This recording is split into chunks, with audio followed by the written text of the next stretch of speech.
পথে ঘাটে বন্যা হয়ে গেছে। মার মুখে আমি পানির তলা ডুবে গেলাম বাবা যাও।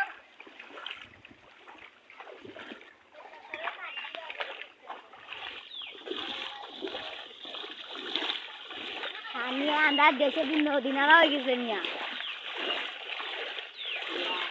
এই পানি কমে না পারে এই কমে না পারে যা বারবো মেঘ দে এদিকে হইলি বেরি আমি চানা বাবা চানা গাল ও ভাই চানা গাল মাছ নিল বনি কিন্তু বাইরে রে হে বাবা দেখো এটা গেল তো আমার নিজে তো রে রে তাও তো করি না বাইরে ও তো